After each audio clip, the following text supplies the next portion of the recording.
Today, I found a lump in my breast. I'm scared.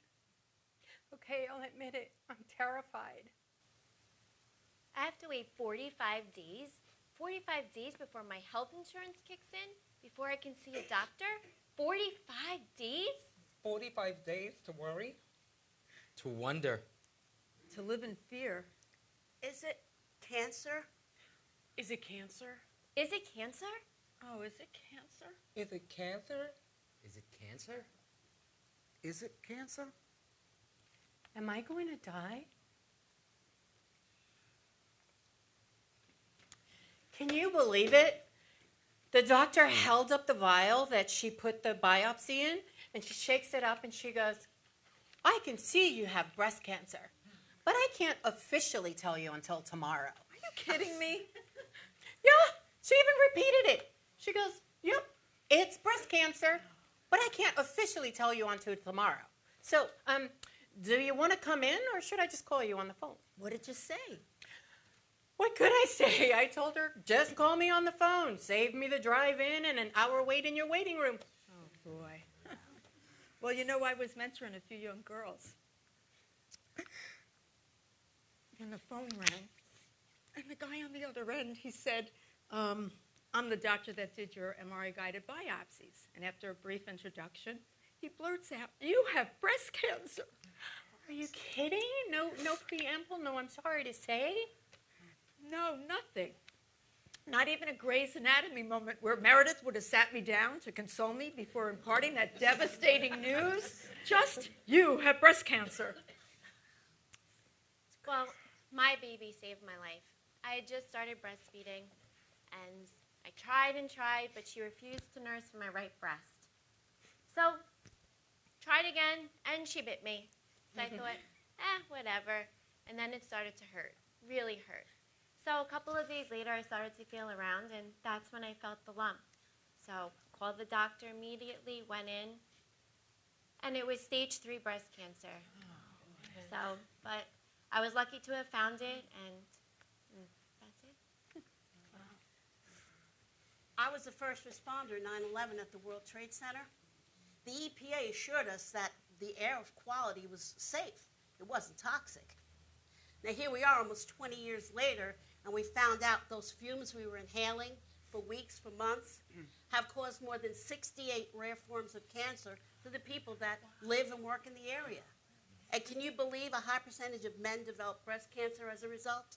Wow. That's crazy. I'm a woman. I know in my heart and soul that I was born to be a woman.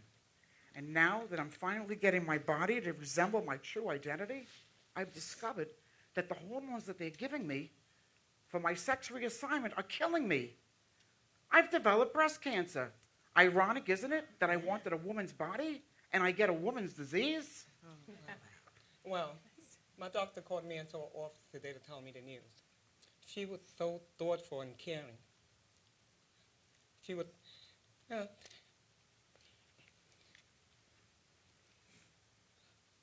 well, she gave me terrible news, but I was able to get through it. I have metastatic breast cancer. Everyone asks me and is talking about what my new normal would be. But what the hell does that mean? This isn't normal. This is never going to go away.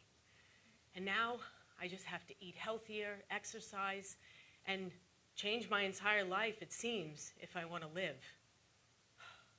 What the fuck? Now they tell me my breast cancer has spread to my knees. What? My back. I mean, breast cancer on my back? Did my boobs travel? You know, after 7 years of being told that the lump on my breast was nothing to worry about, that it was, you know, merely a calcium deposit, you know, a normal puberty thing that, you know, boys go through. The doctor calls me when I'm walking to my car on my way to my second job, and he says, you know that lump on your chest by your right nipple? Well, it's cancer. I'll call you in a couple of days. We'll talk more about it. And he hangs up. Like, what the hell? How can I have breast cancer? Like, I'm a man.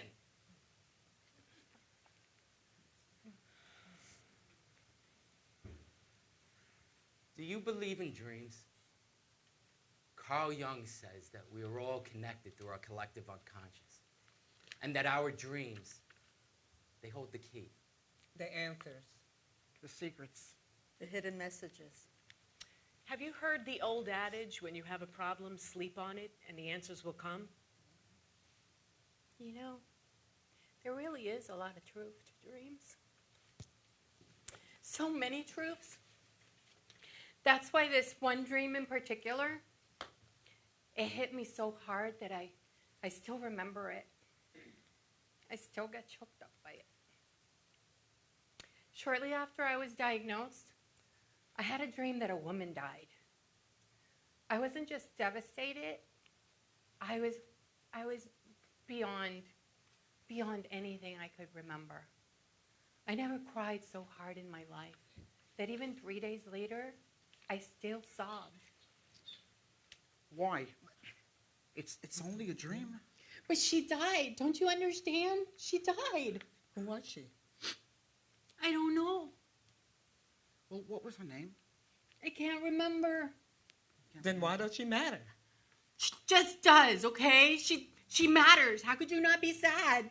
How could you not mourn that she died? How could you not mourn? Sometimes I feel like I'm disappearing, like someone is erasing me piece by piece, and the woman I was will no longer exist. Sometimes even in my dreams, I don't see myself. No, sometimes we don't recognize ourselves because we become someone new. So how will they remember me? Well, you can reinvent yourself and create a new you. Will they remember the old me, my accomplishments? A year after my mom died, I had this dream. We were sitting in a doctor's office. She was holding my hand. She smiles at me. She says, "Don't worry, baby. They caught it early. You'll be okay." That week, I went for my annual checkup, and the doctor finds a lump in my breast. He later tells me, although it's rare for men to get breast cancer, he tells me, "Don't worry. They caught it early, and everything would be okay." Dreams do hold messages that our subconscious mind doesn't want to see or hear clearly. But don't ignore it, because dreams can save your life.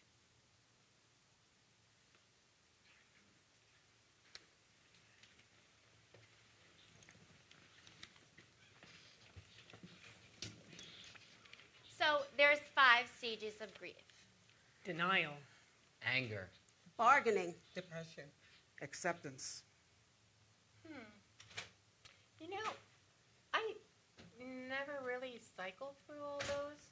I mean, I guess I just went straight to accept, because I never ate right. I never exercised. I was working 18-plus-hour days, and I was so stressed out. But I was partying way too much. I just figured, you know, I didn't want to be upset and angry about the rest of the life that I had to live. What? You were never angry? No. What the fuck you mean you were never angry? I'm so angry I can scream. I'm angry that the damn doctor called me on the phone to tell me I had breast cancer. On the phone. I'm angry because I had to fight with myself constantly not to give up. I feel like I'm in a plastic bag trying to punch my way out of it. I'm angry that I'm afraid to eat most things that I love because they're unhealthy and they can make me sick. I'm angry because my husband won't buy organic foods. I'm angry because I'm scared all the time. I'm angry because I have to face my mortality every damn day. And sometimes it's hard to deal with it. I'm so angry all the time. I can't believe it. I'm angry that 40,920 women and 500 men died last year of breast cancer. I ain't got enough fucking fingers to tell you how angry I am. Don't you understand? I was used to squirming my way out of every bad situation I was ever in. And I can't do that with breast cancer. I'm angry because I had to have chemo and radiation, and I lost my hair. I'm angry that I wonder, am I going to be around to see my kids get married? To see grandchildren? I'm angry because every damn day I have to face this, and it's so scary. I'm angry that I lost my breast. I'm angry that I have breast cancer. And I'm angry because there is no cure. No cure. No cure? No cure. When are they going to find a cure? Angry? You bet your ass I'm angry. Sweetie, how do you deal with all that anger? How do you bring happiness back into your life? I travel as much as possible, learn new things, and plan adventures. I ensure to learn and read as much as I can about breast cancer. I cook. I enrolled in a cooking class at a local culinary institute, and now I'm making healthy, delicious meals for myself and my family. Who knew cooking healthy could taste so good? Yeah, but let me tell you something. I would rather buy a double chocolate Entenmann's cake and eat the whole thing right out of the box. Very true. I don't want to think about it, so I just go on as if my life was normal. You know, I like to draw and connect and you know, be one with the universe. Me? I have a lot of sex. I mean a lot. I channel that fear into those delicious orgasms.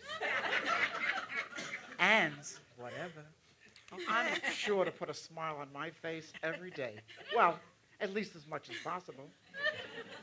Well, I turn to God, my family, and my friends. I redecorate my house when I'm feeling really bad and anxious. And besides that, I spend time with my family, play my piano and the ukulele. And what do you do? Retail therapy! I shop like crazy. How can you afford that? There's 3 things you need to know about retail therapy. 1, you take everything back within 30 days or you get stuck paying for it. 2, stay away from furniture because they charge you to bring it to your house and they charge you to take it back. 3, stay away from those electronics and stuff because you can only use them and play with them for 7 to 14 days and then you got to take them back. And then they charge you a restocking fee. Otherwise, shop till you drop or your credit card breaks. Whichever one comes first. There you go. Yep.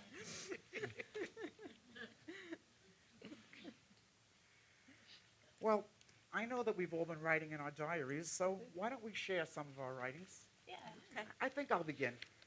Okay. Dear Diary, I should be grateful to be alive, grateful to have my health. Well, I don't know about that. I mean, I've had a dual mastectomy, and I'm lucky that I survived chemo. I've even developed a heart condition as a result of that. I've lost my breasts, my hair, and my belief that life will go on. And I live in the constant fear that the cancer might come back. So yeah, I am very grateful to be alive, but sometimes I can't help wondering, at what cost? Dear Diary, the doctors have dehumanized me. I'm merely another name on their chart for the day. I'm lucky if they actually spend more than 5 minutes with me at any given visit. I spend more time in their waiting room on one visit than I do talking to them the entire year. Here's how a typical visit goes. Step 1, I open my gown. Step 2, they look at my breasts, reviewing my scars. And step 3, they ask me a few mundane questions, never look up as they write in my chart. I mean, that's step 4. They tell me to return in 3 to 6 months for a follow-up or to get my prescriptions refilled. I mean, I feel like I'm on an assembly line. I just want to scream. Can you look at me for a minute, just for a second, and stop writing? Look at me. Look me in the eyes. I'm a person, not a statistic. But instead, I just say, I have some questions. And they say, you'll have to make another appointment or check with the nurse navigator for that. I mean, then the doctor leaves the room to ensure I can't ask any further questions. Hell, I spend more time brushing my teeth than I do talking to my doctor about my cancer. Dear Diary, I feel ostracized. Everything out there is for women. Women's support groups, women's events, women, women, women. I have to wear a pink gown when I go for my mammogram. I've gotten turned away from support groups because it's not for husbands. When I try to explain to them that I have breast cancer, the facilitators look at me like I've grown an extra head. I even had to pull up my shirt once just to prove that I wasn't just some pervert trying to sneak into their support group. Where are the services for men? Where are our support groups? And what about transsexuals? What services are available for them?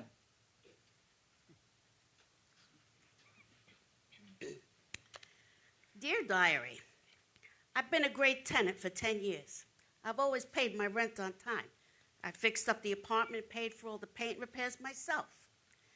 Last week, I told my landlord and his wife that I have breast cancer.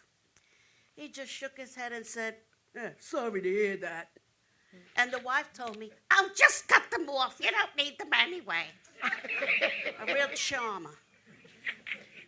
2 days ago, he called me to tell me he's giving me 2 months to move out. When I told him I had nowhere to go, he told me to go live with my son.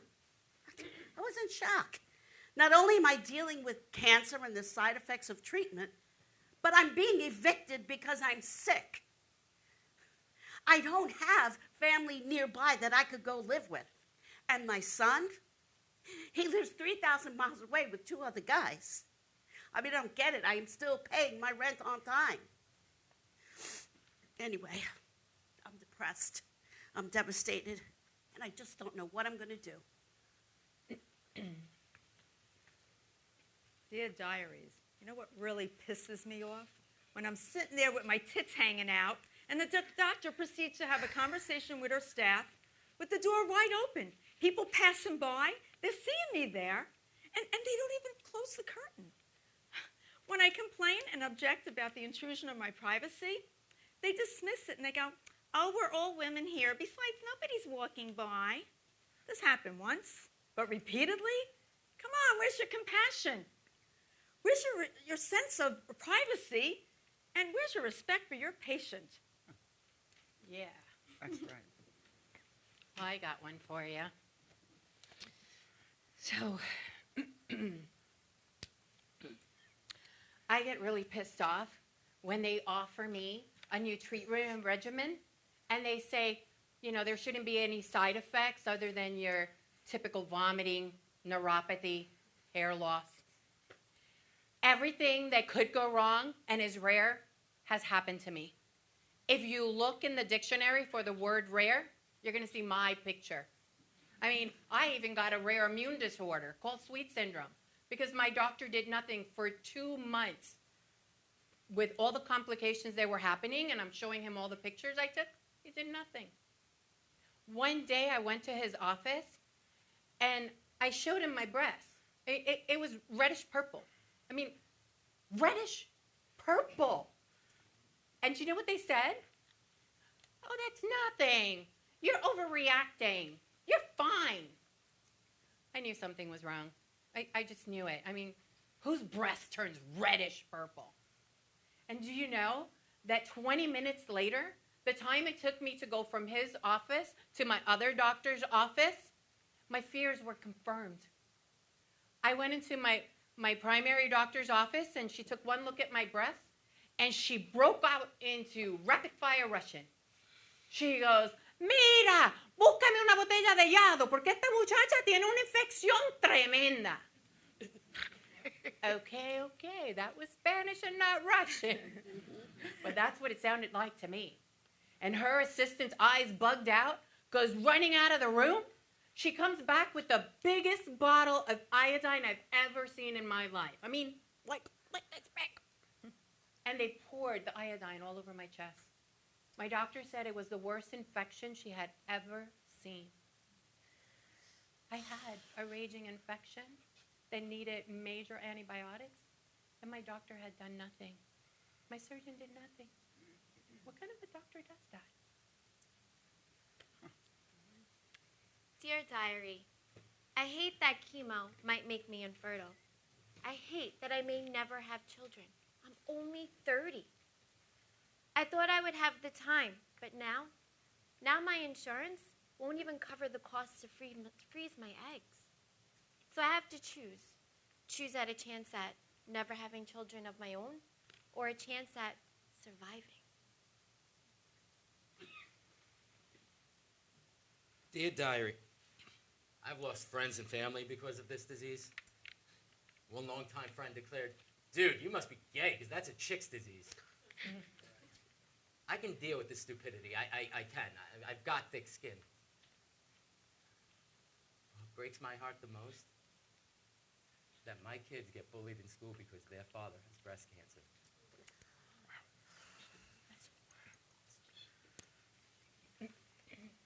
Dear Diary, my son and I are now estranged. He's so scared of losing me that he's picked numerous reasons to fight with me. He's pushed me out of his life, and he's blamed me for everything that's gone wrong in his life. I just couldn't take it anymore, so I had to let him go. I told him to consider me dead. I mean, I'm fighting for my life here. I'm fighting my fears every day. And yet, he just can't be there for me. Although it's breaking my heart, I've had to let him go so that I can heal. Dear Diary, so my surgeon said that I could keep my double Ds. But look at me. I'm lucky these are a B minus. Hell, these might be Asian Ds because they sure as hell ain't American Ds. By the way, my doctor, she was Asian. Dear Diary, I hate that insurance companies don't typically cover the cost of lymphedema treatments and massage. Because of the lymph nodes removed during my surgery, my arm swells up like a balloon. It was a struggle to get the insurance companies to cover my lymphedema sleeve. When I need to see the massage therapist to help the swelling go down, I have to pay for it out of pocket. $90 a session. How do they expect me to cover that when I have to do it once a week?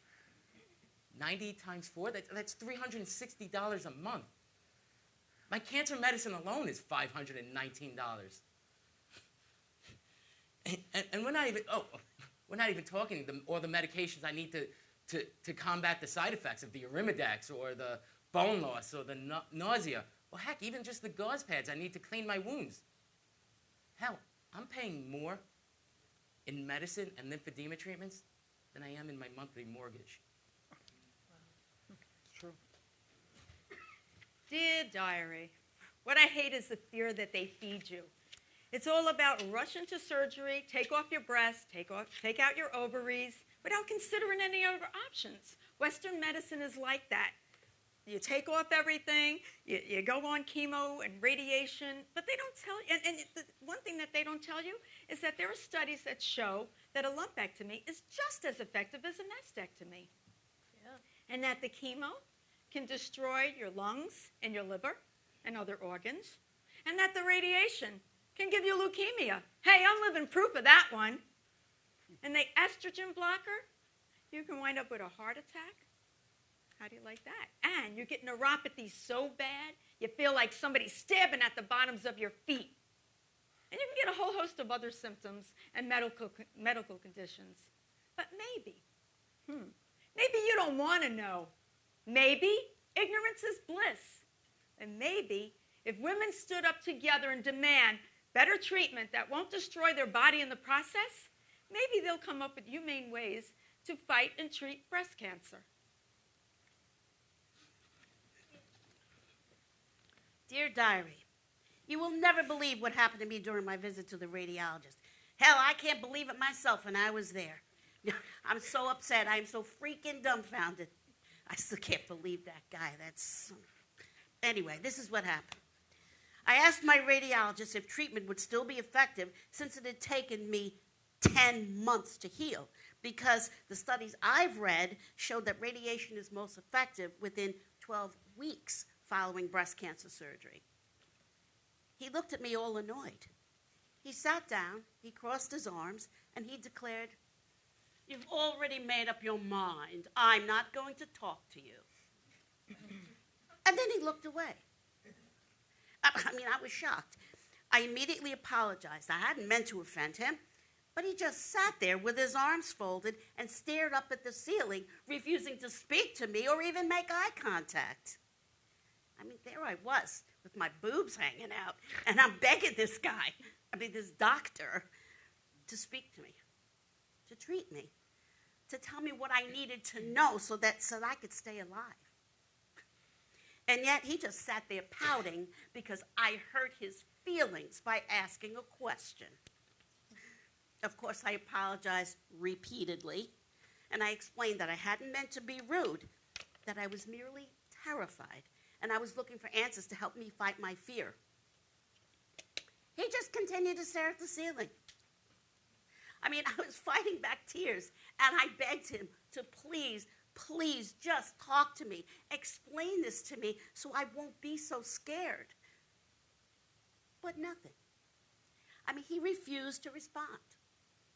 So after about 10 minutes of that nonsense, I pulled my gown closed, and I hopped off the table, and I told him I was leaving. How would a doctor do that? I'm fighting for my life. I'm trying to advocate for myself, and he got all offended and refused to offer me treatment because I asked him a question. What the fuck? What kind of doctor is this? How many other women has he done this to? Bastard. Sadly, abusive behavior and bullying isn't limited to the playground. Sometimes a patient experiences from their doctors and the medical staff that are left to take care of them when no one else is looking. The day of my breast cancer surgery, sorry, I'm getting a little teary-eyed. I was the last one in the surgical ward, the only one there, and there was 3 nurses that were left behind to take care of me. All I heard from those nurses were, "You need to get up. You need to leave. It's late." I woke up from surgery, and I swear Freddy Krueger came and visited me and just scraped my chest out. But after the initial pain medication that they gave me, they refused to administer more. I kept telling them, "Hey, I'm supposed to stay the night. My doctor said I could stay the night. I didn't have family that was taking care of me, and there was nobody at home." But the nurse just said, "There's sick people here. You need to go home." I must have passed out at some point because I came to because one of the nurses had grabbed me by my ankle and was literally dragging me off the bed. Dragging me right off the bed. I ended up banging my breast against the railing, and all I could do was just lay there and just try to breathe. They held me half on, half off the bed, my legs sticking straight out. I swear I was in an episode of Deliverance. And there the nurse was, putting my pants on, and she starts yelling at me, "Why aren't your pants going up all the way? Why aren't your pants going up all the way?" I just laid there and looked at her and said, "You left my underwear at my ankles? That's why they're not going up." She just got upset. Her and her friend put the rest of the clothes on top of me, pushed me into a wheelchair, grabbed the plastic bag that had all my belongings, threw it into my lap, and she says, "Your friend's there downstairs ready to pick you up." Friend? What friend? I'm supposed to stay the night. She goes, "She's downstairs." And she started wheeling me towards the elevator. When I told her I was ready to throw up because I was just in so much pain, She goes, don't worry, it'll pass. And she went even faster. And I'm sitting there just holding on to my breath because every single movement hurt so bad. I could barely breathe. Do you know that when I wrote to the hospital and told them what happened, they sent me a letter.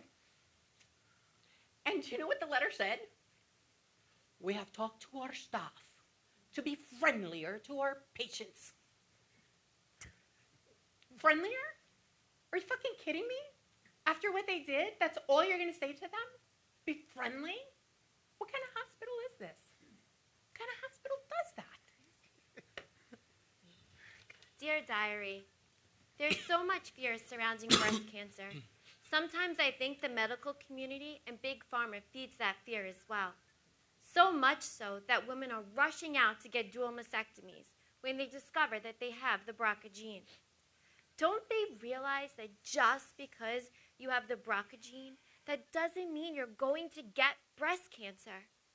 Just because it runs in the family doesn't mean that you're going to get it too.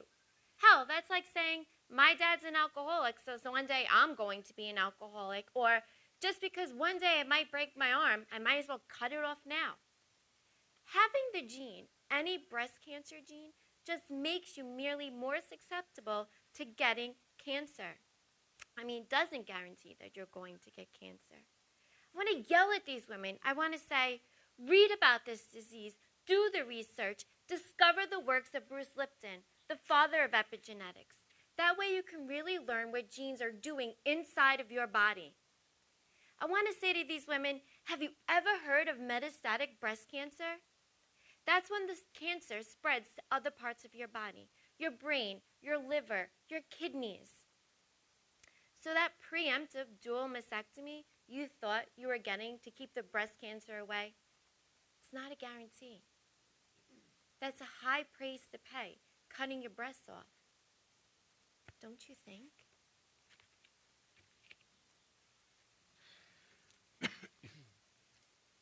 Dear Diary, you know what gets me? When they claim that I'm suicidal because I refused to adhere to the medication regimen that they prescribed of Arimidex or some other kind of estrogen blocker. You know, I refused chemo and radiation too. I didn't want to put that poison in my body. I was very specific about not wanting chemo. So I just didn't want it. So I said to them, you know, what is this medicine going to do? Oh, well, you know, 14% is going to help you. 14% is going to help, the chemo and the medicine, 14%. Well, what about the 86% that I may not get the chemo if I don't take the medicine?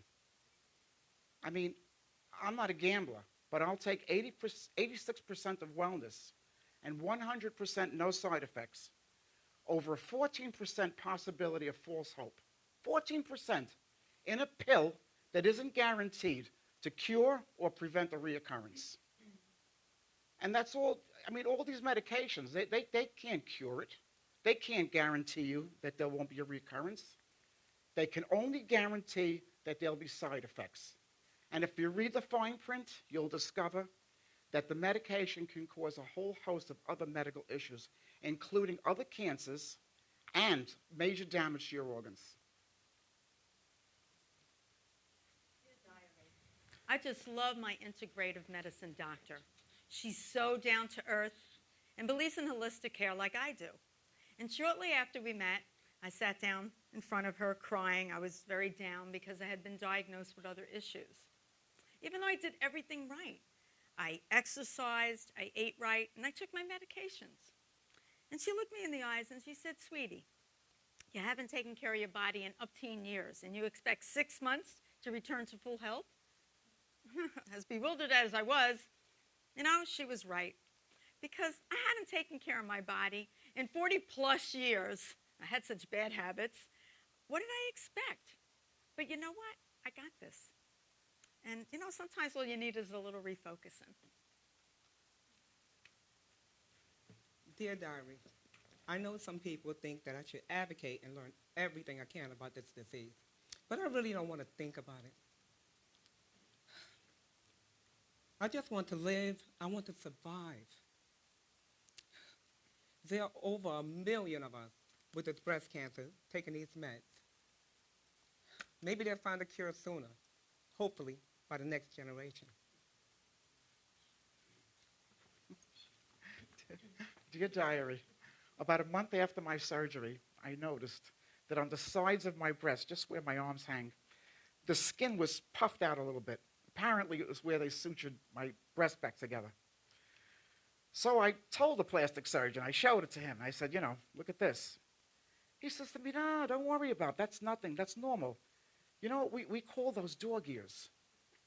Dog ears, I said. What? I looked at him and I said, you better fix this shit because I am not that kind of a bitch.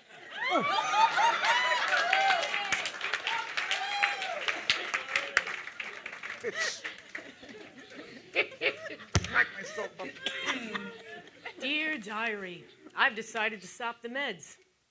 My neuropathy is so bad, I swear Chucky is at the foot of my bed every night, stabbing me, little bastard. My lips also swelled so bad from the latest meds that they were bigger than Angelina Jolie's. No kidding. Wasn't pretty. When I told my oncologist these side effects were not the quality of life I'm willing to accept, her response was, well, when you return and your cancer has spread throughout your body, you will regret your decision.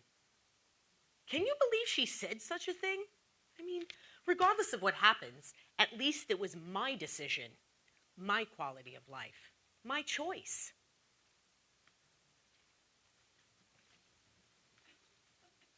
Dear Diary, doctor saved my life in many ways. I was trained as an infantry soldier and was heading for Vietnam. On our final physical before departing, his physician pulled me out of line, telling me to follow him. He said I needed to be evaluated further because I'd been bleeding from my nipple. All the other doctors had ignored that fact, chalking it up to injuries while training for combat. This one didn't. When they told me I had breast cancer, shit, I thought I was being punked. I'm a man, a soldier, heading for war.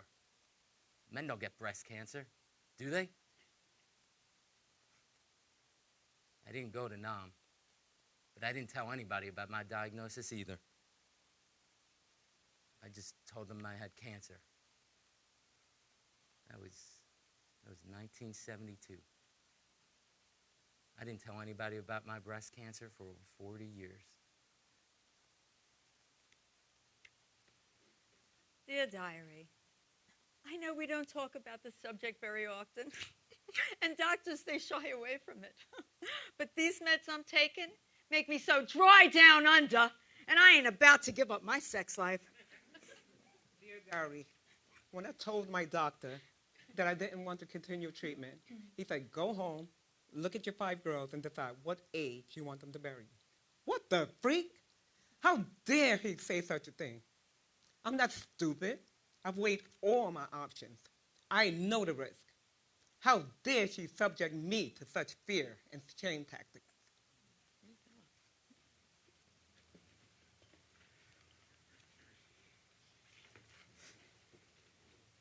Dear Diary, they call me the zombie stripper. Let me explain. After my breast surgery, they put me on a Nostrazole. Some people get a Rumidex, same thing, generic mark. Well, that medicine gave me such bad neuropathy, I could barely feel my feet. I mean, I was limping so bad, I actually tipped over. I mean, just like, fell all the time. I mean, I'm limping so bad, I look like I'm auditioning for an episode of The Walking Dead. On top of that, because my surgeon did nothing for 2 months to mitigate the complications I was having, I ended up getting an immune disorder called sweet syndrome. Sweets, like in candy. Who comes up with these damn names? Anyway, the sweets caused such major issues and scarring and bad stuff that I had doctors from all over the world coming to see my breasts. I had doctors from India, Australia, Norway. Hell, I don't even know where all of them came from. But they all wanted to see my breasts. I was showing my breasts to more doctors than I did my lover. One day, I'm sitting there with my tits hanging out, being examined by more doctors, and this one little eager intern comes running into the door wanting to see. I got so pissed off. One more. I just looked at him and I'm like, you want to see a peep show? $5. Come on, $5. You should have seen the look on that baby doctor's face when his attending physician looked at him and said, you heard her, $5. So now in that clinic, I am known as the zombie stripper.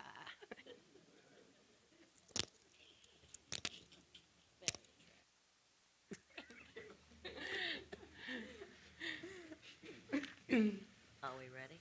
Yep. Now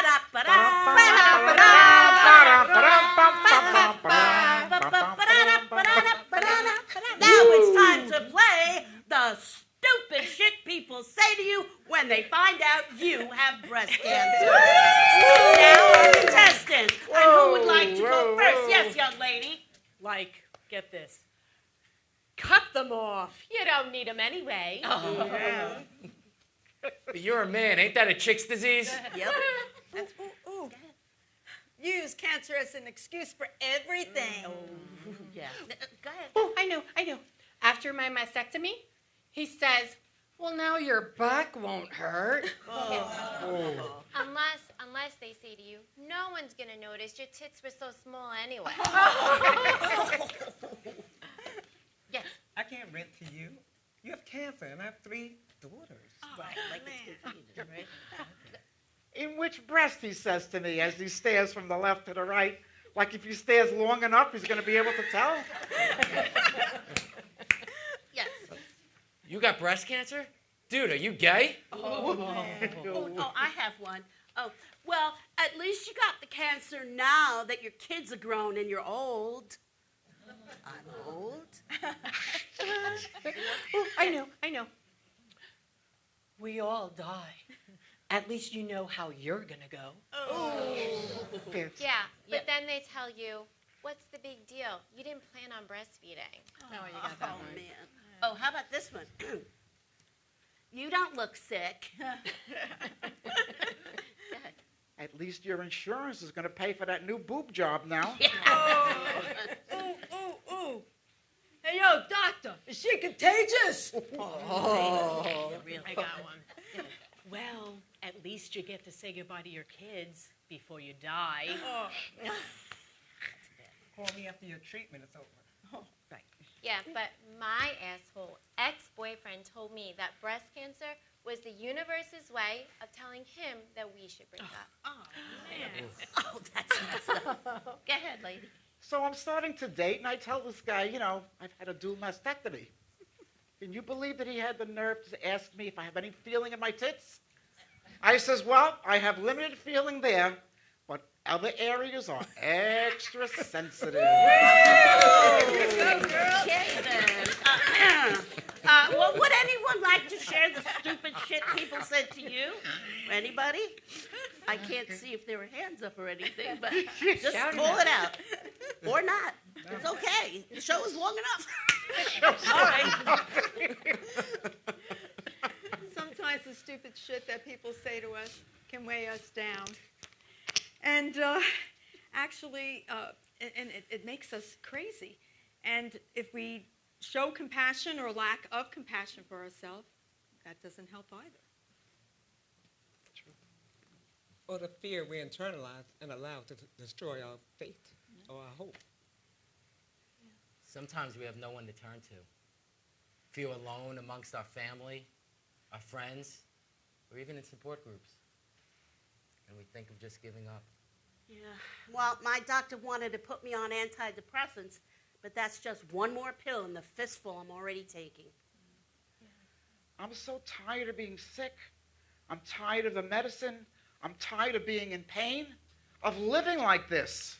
Sometimes I wonder if I'd just be better off dead. Well, I get so depressed sometimes. I can't stand it. And I feel so helpless and so lost. You know, I was estranged from my family for like 12 years. And we didn't talk.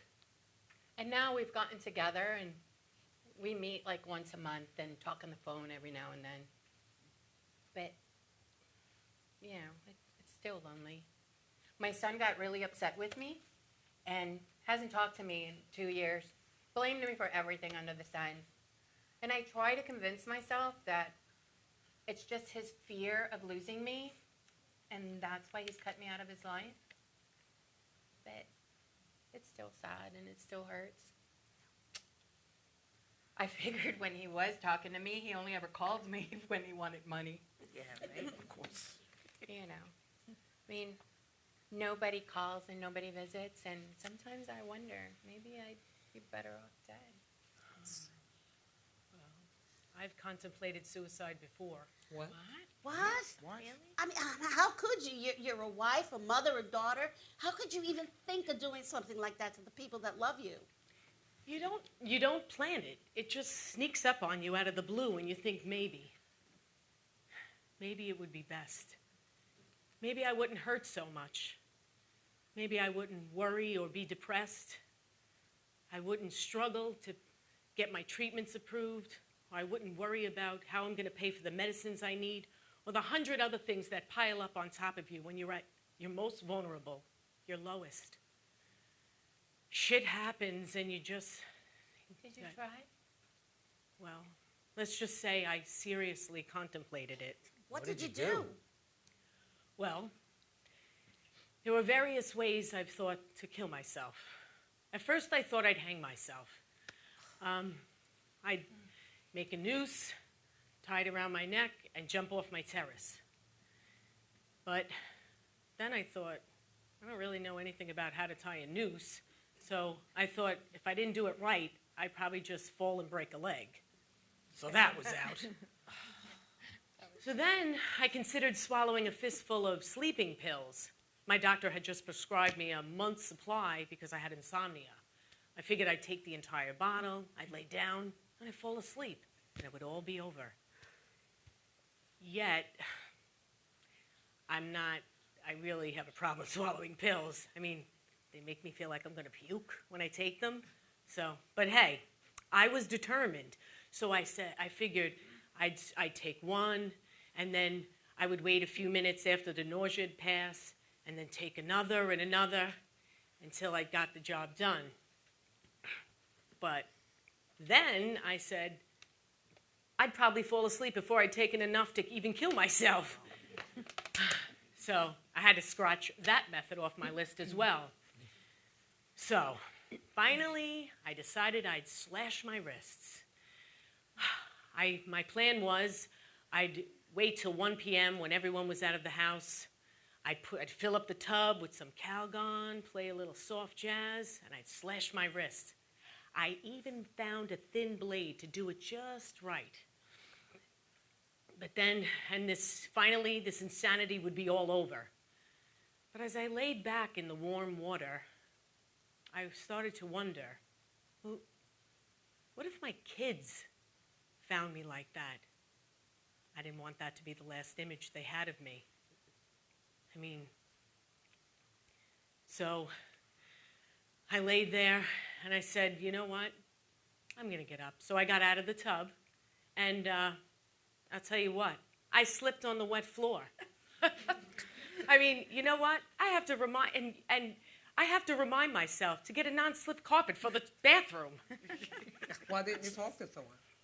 Well, I didn't want to appear weak, you know? You know, it's not about being weak. It's about protecting yourself from yourself when you're most vulnerable. Yeah. You know what? I say that to my boys all the time. Stand up for yourself. I just didn't think that I'd have to say that to myself. You know, we often laugh and joke about being better off dead. And sometimes when those thoughts are dominating our minds, we feel so lost and so helpless. We can really hurt ourselves. Don't give up. Never give up, honey.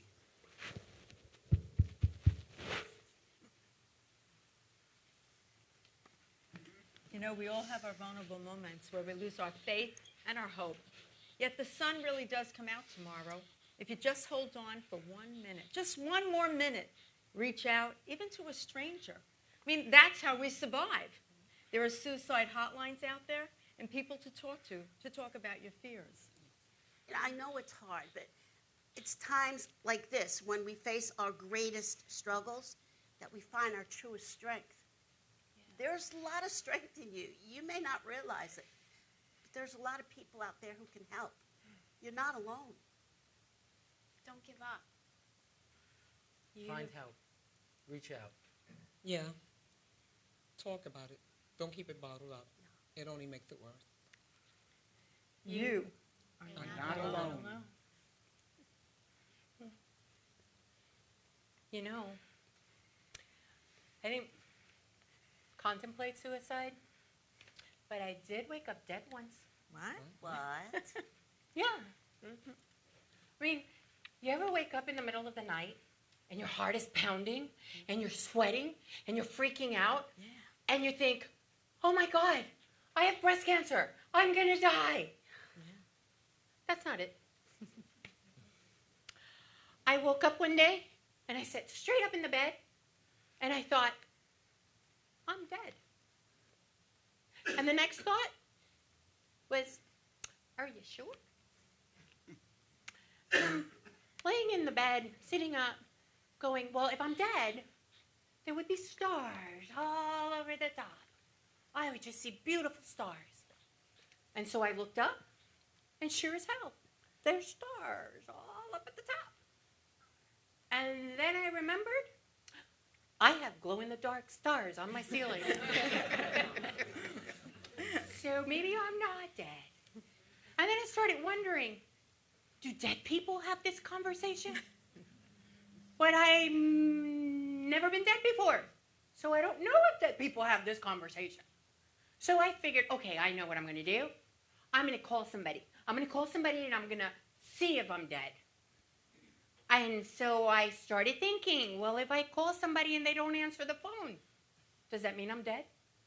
Or does that mean that they just didn't answer the phone? And what if they do answer the phone and they can't hear me? Does that mean I'm dead? Or does that mean that their phone is screwed up and they just can't hear me? I'm like, oh my God, what am I supposed to do? So I think, oh, okay, I got it. I will just get up and go to my neighbor's house, knock on his door and say, hey, am I dead? And I started to get out of the bed and I looked at the clock and it's 4 o'clock in the morning. And if I'm not dead, he will definitely kill me. Oh, yeah. So what'd you do? I decided to just get back in bed and pull the covers up and go to sleep. If I'm dead, I'm dead. And if I'm not dead, I'll talk to somebody in the morning. You know, maybe you should talk to somebody about your dreams. Well, I would Seriously. talk to somebody, but they'd probably think I'm crazy, and that's just a whole nother can of worms I don't want to open. Do you really want to know? Nah, sometimes life is just the comedy you make it. Make it what you want. Create your own reality. Live your own dream. That's me. Hey, everyone. The doctor told me that I went into remission yesterday. That's such wonderful news. I'm so happy for you. Yeah, that's fabulous. Congratulations. Let's celebrate. I have another 2 years, 4 months, and 3 days to go. Well, I just got diagnosed, so I have 5 years to go and a whole lot of treatment before I hear those words. How do you know when to start counting? Well, it's after surgery when your labs come back and they don't show anything in the blood work. You know, I really hate that word, remission. How could you hate the word remission? Yeah, she's just jealous because she hasn't heard it yet. Yeah, she's upset because she has 2+ years to go. No, I'm not jealous. I'm really happy for you. Then what is it? It's just that word I don't like. What's wrong with that word remission? People would love to hear that they're in remission. Yeah, but the word remission makes you think that you're in a lull before you'll get cancer again. It means that, somewhere along the line, you're going to get a recurrence. Why can't they just say you're cancer free? I mean, if it's not in your blood work and your margins are clean and it hasn't spread to your lymph nodes, why won't they say you're cancer free? Well, maybe there's microscopic cancer cells that haven't shown up yet. Yeah, well, we all have microscopic cancer cells in our bodies. When we're healthy, our body sheds them. It's when we're not that they multiply and become tumors. Maybe they don't want to give us false hope. So they take our hope away? They give us words like survive and overcome and fight. But all those words are so full of negativity. Like recurrence. It just makes you, remission. It just makes you more fearful of recurrence. Yeah, and survivor means you had to struggle. But we do struggle. We fight to survive. Well, that's just it. We shouldn't be fighting our own bodies. We should learn how to tame the cancer, how to eat and exercise better so that we can live better lives and stop surviving and start thriving. We need to demand better treatment options, more holistic and alternative, like acupuncture, Reiki, and yoga. What about girth and therapy or plant-based nutrition? Or treatment that doesn't destroy our bodies, our liver, our kidney, our brain, or make us infertile. That doesn't lead to lupus or leukemia, fighting one cancer just to open the door to another. And the debilitating health risks is insane. Or finding a medicine that doesn't adversely affect my sex life. Hell, I'm young. I'm not giving up my sex life. Or find medications that won't make me so dry down under. What about faith healing?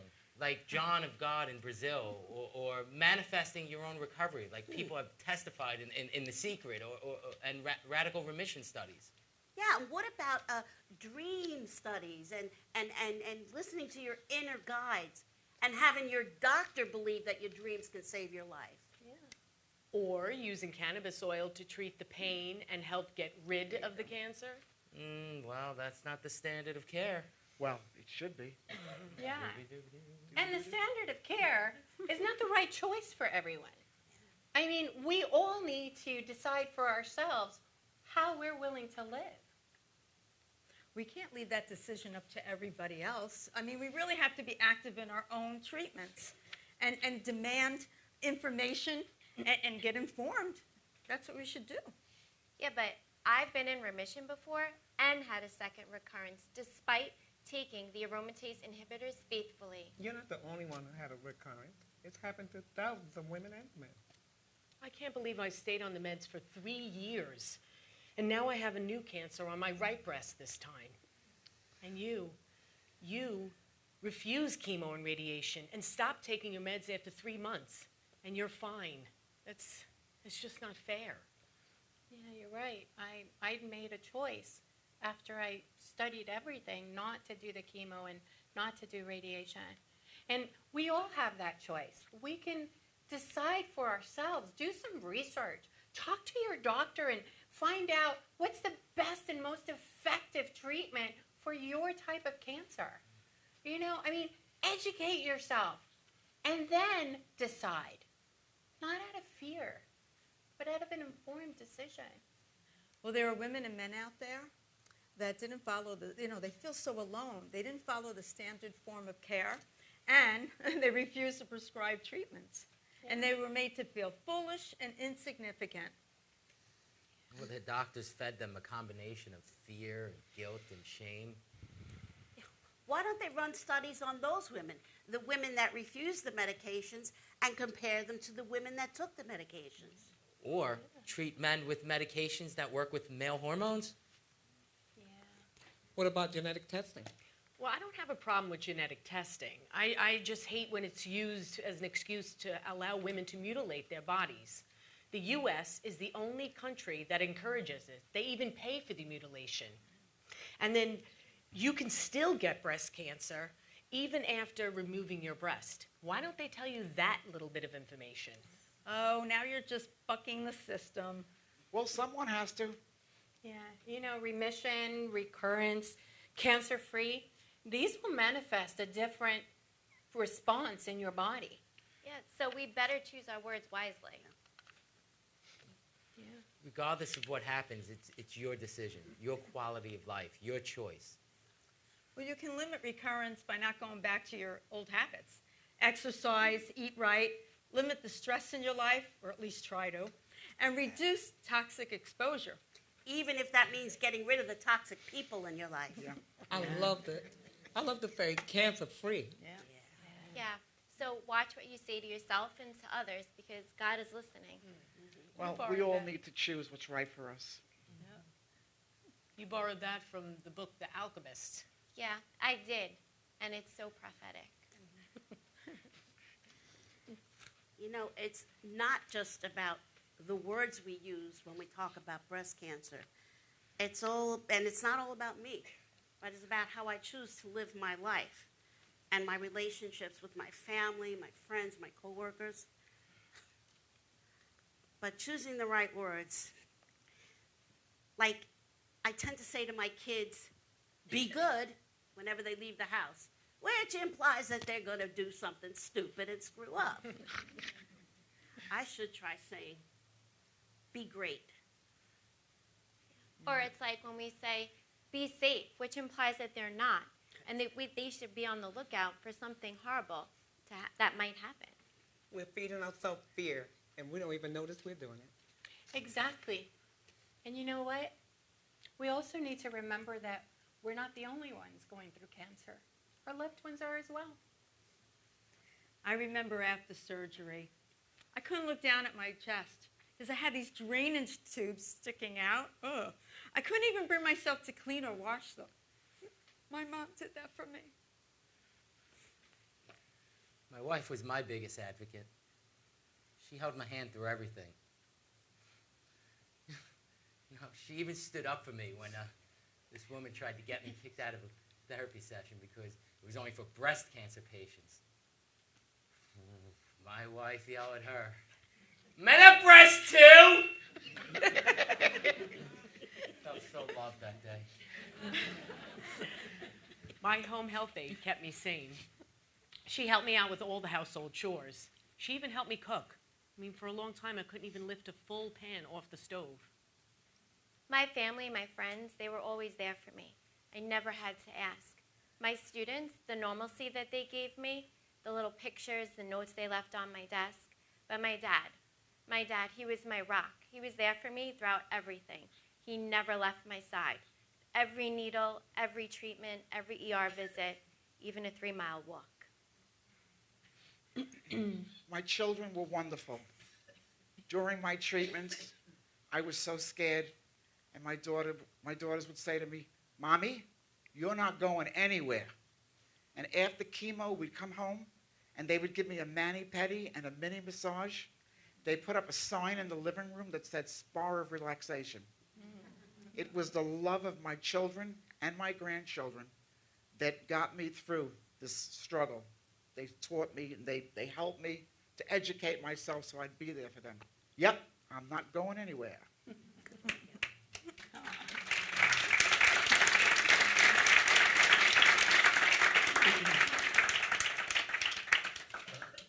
I had a doctor I really liked that spent an entire year stabbing with needles all over my breast just to calm down my immune disorder.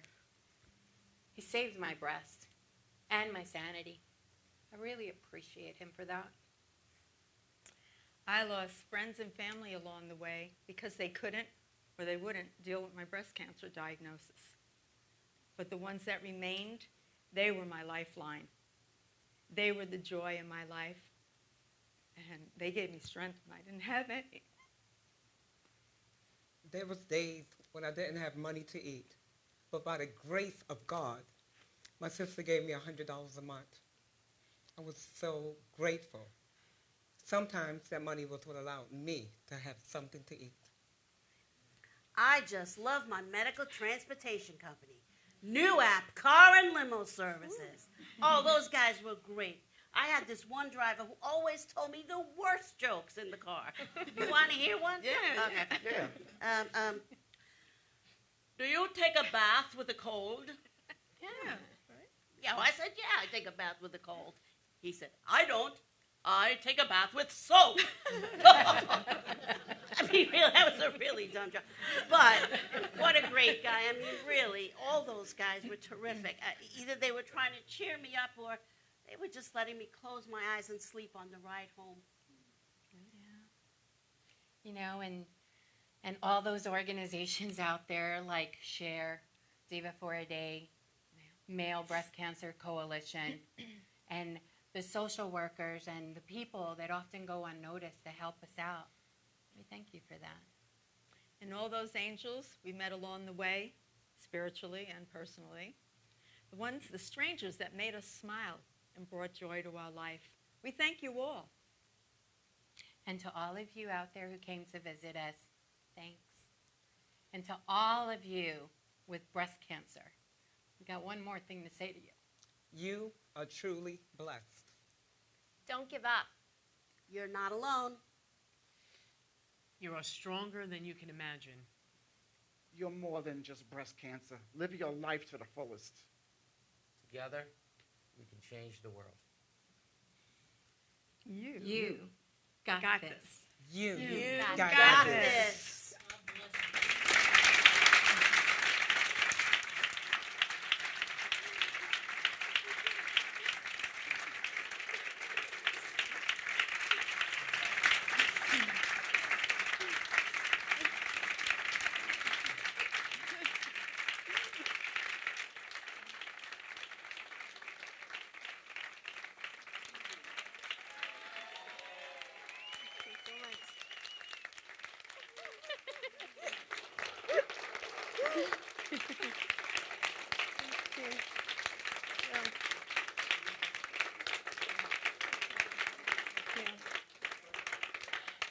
Thank you, everybody. If you can take a seat, we have one more special presentation for you.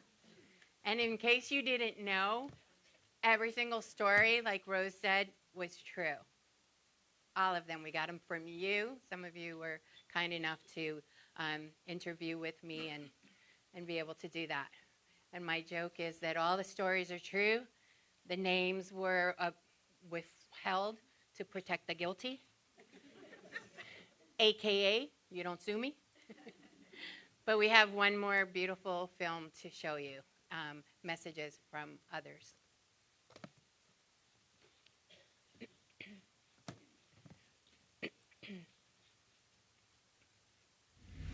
Hi, I'm Dr. Charley Ferrer, the founder of Cancer Tamer and the creator of Breast Cancer Diaries.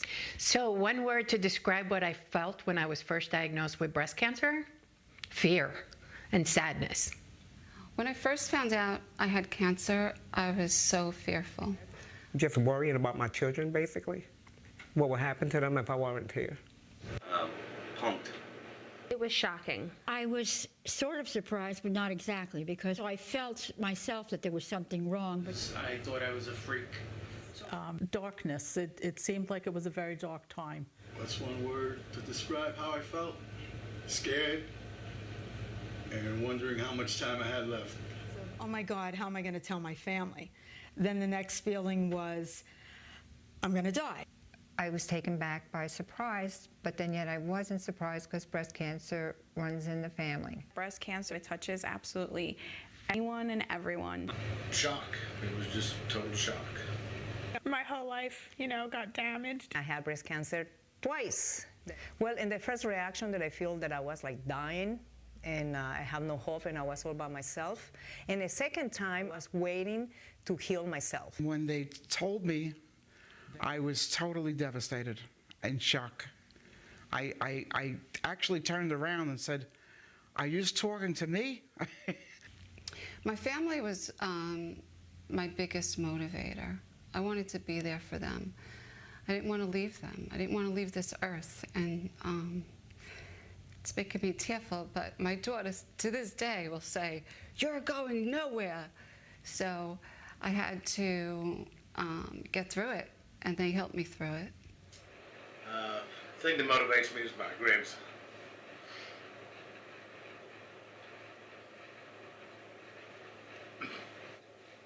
I gotta be there for for you?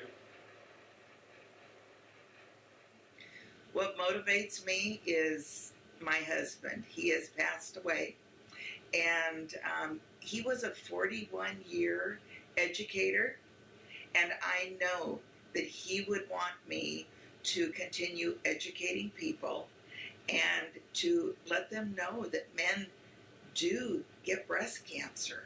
So what inspired me to move forward? I guess I didn't want to give up. I didn't want my life to end without having done something special, something big. I didn't want to die. That's number one. I had a lot of other things I want to do. I know I'm old, but I'm not that old to think that I'm old. You know, I'm 74, but it's okay to be 74. And at the time, I was 72 when I was diagnosed, and I really want to be 82 and 92. When I got hit with this news that, you know, my life was being threatened, basically, I felt that I had to be strong because I had to be an example for my children, that if they ever had to battle something that was very difficult, that they could think of me and say, you know, Grandma, she did it. She fought, and she had a positive attitude, and she made it.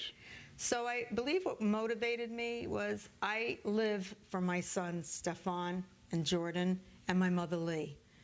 That compelled me to get out of bed, because, you know, you always want to hide under the covers when you get such bad news. And on top of that, to live for myself. Maybe this was a second chance, so maybe this was a wake-up call to take care of myself. Something I wish somebody that would have said to me when all this started was just be prepared in your mind. Your mind is a very powerful thing when you're dealing with stuff like this. And you have to have that mind prepared to do it. And if you don't have your mind prepared, you're in bad shape.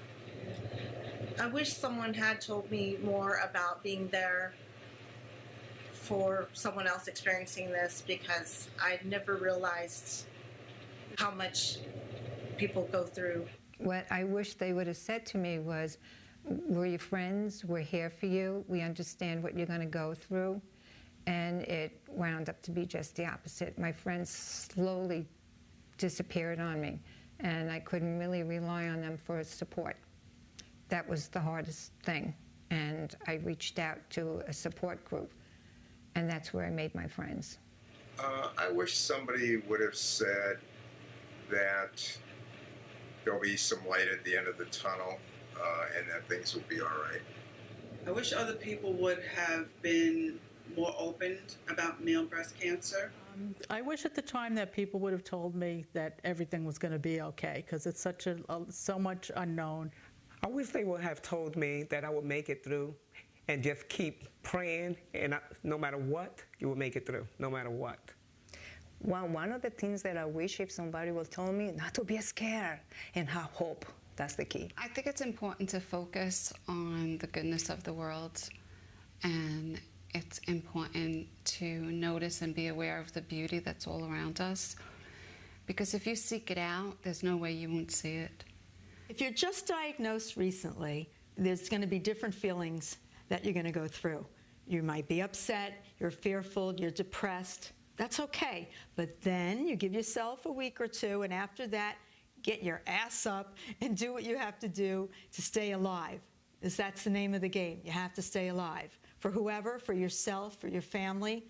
Something that's really important is that you're not alone.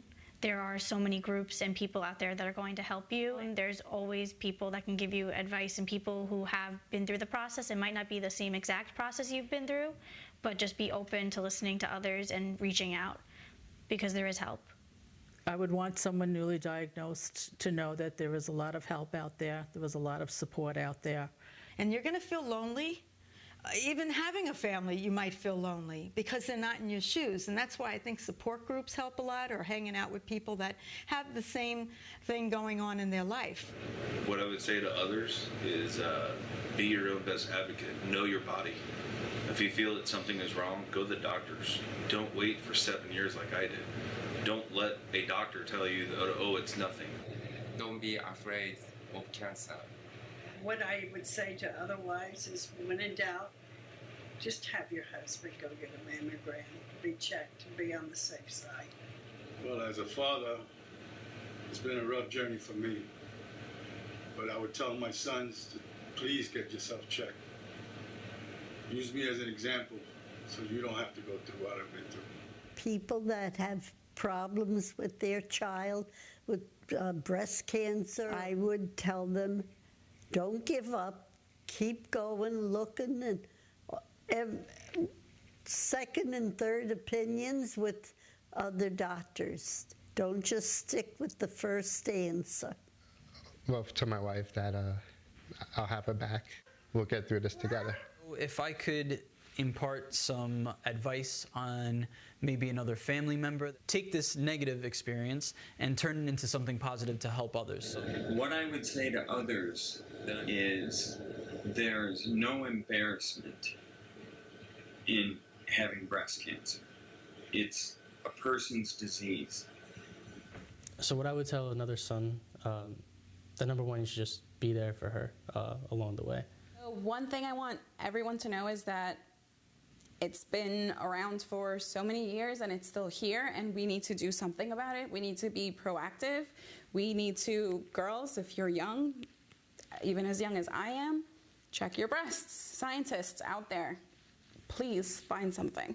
And if you find it, get it out. Even if the huge pharma doesn't want it out, get it out, because women are dying. So what would I say to others that were going through this? I would say wake up every day with something new to show for your life. Do everything and anything that scares you. Go out and jump off a cliff and skydive. Try new things, because if you don't do it now, when will you do it? My message of hope for others is to take care of themselves. You need to be your own advocate. And when in doubt, you check it out. My message of hope is that no man ever walks alone. Focus on the goodness and the beautiful part of life.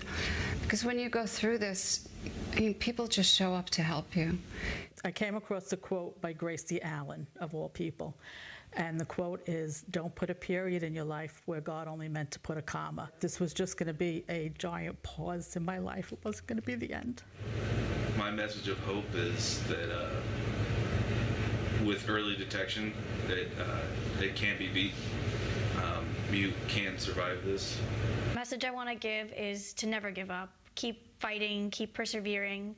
We have a strong community of men, women, trans, LGBT, everyone. This is a battle everyone's going through, so just stay strong and be there for each other, and always remember the light is always ahead. So keep going, keep pushing. My message is that you are not alone. So find whatever helps you to cope, what makes you happy, what gives you inspiration, and a way of just celebrating your life every day. If we all work together, we can change the world.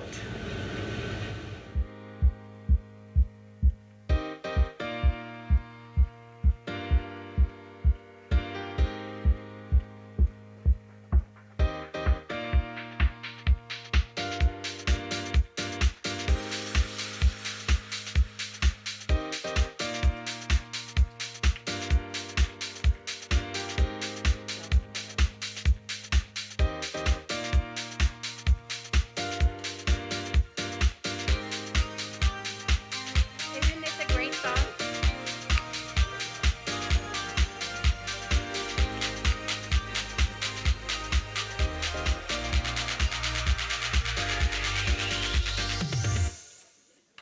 That's our show.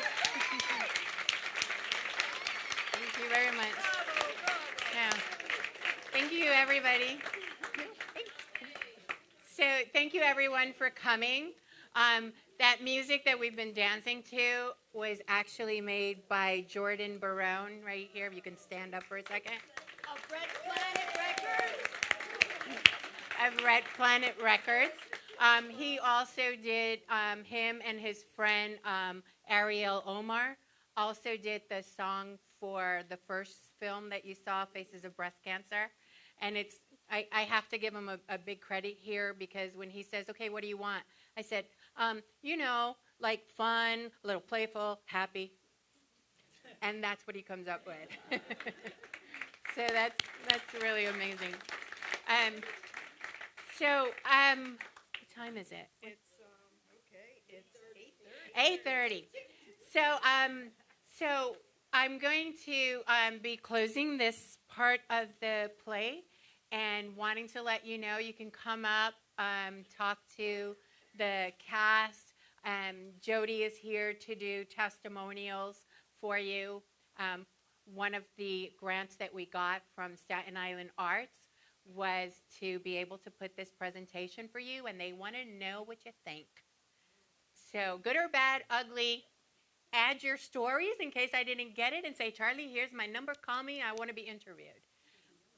There's a yellow book that is floating around here with our volunteers that says classed. So it's right over there. You can also put your comments in those books. We really appreciate it, kind of like when you go to a wedding. You know, don't get divorced because I want my gift back. You know, we're also going to be having a VIP party, so if everybody can like get up, if you're coming over and hang out with the staff. And by the way, in case you did not know, everyone with the exception of 2 cast members have had breast cancer. So we've all been going through it. Brian, who is our male breast cancer portrayer, does not have breast cancer. He did a beautiful job. But he did a beautiful job representing the men, I think. He's so believable. Yeah. And Barb is our token non-cancer female. She's awesome. She's an awesome actress. But she's been affected by breast cancer through her loved ones. So we've all been affected in one way or another. And I really thank all of you for coming to listen, because I know this is a hard topic, but I hope we made it fun for you as well. And so make sure you tell all your friends, because we're having an encore performance in Manhattan. We're going to have a party afterwards. We got stuff to sell. All the money that is here that we raise is going to go to our Celebrate Life Fund, which is where we take women and men that have breast cancer, and we take them on an event to just celebrate life for a day. And last year we were able to take them whitewater rafting, and that was just so much fun. And I want to make a quick notice to Al, who is from BCB Bank, if you can stand up. Al, who actually, when I said, Al, we need more money for the food. He goes, okay, no problem, I'll write you a check. So he was wonderful. Yeah, yeah. And where is Oliver? Oliver, párate. Oliver is actually new app car and limo. Who, Is he the one that makes the jokes? No. The guys with him makes the jokes. And then one more person. Where's Pete Weinman? Stand at. Pete was a wonderful thing. So I was told to hurry up and shut up and wrap it up, because I've talked enough for tonight, but I have 2 more people to thank. And that's right back here, Helene, our director. And Katie, our stage manager. And of course, FX. So I'll shut up now, and thank you so much.